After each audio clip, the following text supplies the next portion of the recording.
All right, speaking of Washington, Florida Governor Ron DeSantis seized an opportunity in Iowa over the weekend after former President Trump canceled a rally there because of weather. We're going to give you the latest on when the Florida governor could be making his already seemingly official announcement actually official.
I'm Bianca Noblo in London, and this is CNN.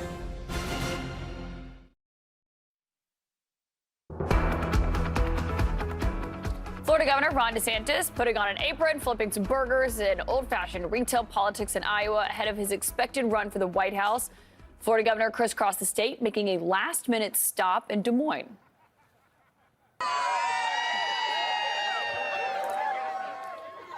That was a 15-minute stop that DeSantis made at Jethro's Barbecue, capitalizing on former President Trump's absence after Trump was supposed to hold an outdoor rally just a few blocks away on Saturday, but his campaign canceled it due to a tornado watch in the area, something that DeSantis' allies trolled him about, one of them tweeting, "It was a beautiful evening in Iowa."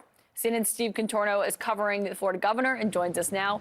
Obviously, DeSantis is trying to draw a contrast with Trump, made this stop that, I believe was pretty abruptly scheduled after it was clear that the former president had canceled his rally. Right, Steve?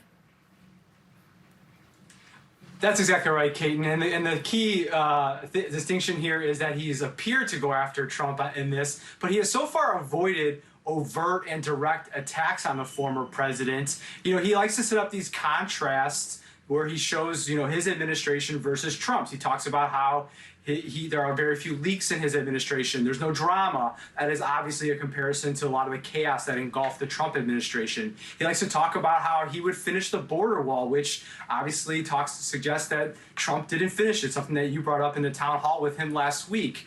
And listen to this warning he issued to Iowa voters on Saturday when he talked about the stakes in 2024. If we make 2024 election a referendum on Joe Biden and his failures, and if we provide a positive alternative for the future of this country, Republicans will win across the board.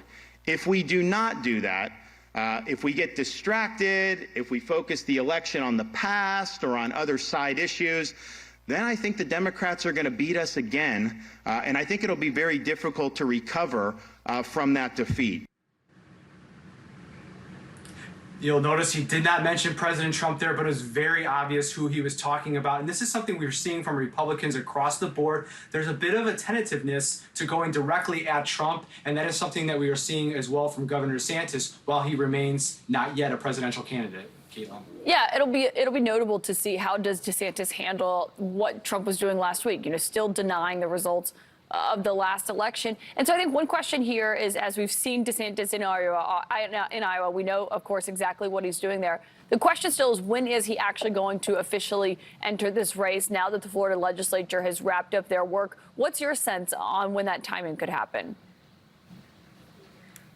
Kaylee, my sources are telling me there's one big box left for him to check, and that is to finish going through the state budget. He likes to go through line by line and cut spending where he can. And once he puts that behind him, then we are going to see the countdown really start. My sources suggest late May, first week in June is a likely time frame. But I have to tell you, just seeing him this past weekend in Iowa and traveling with him in Sioux Center, there were DeSantis 2024 signs. There was a bus there by a super PAC that says DeSantis for president. So he's not a candidate yet, but all the signs are there.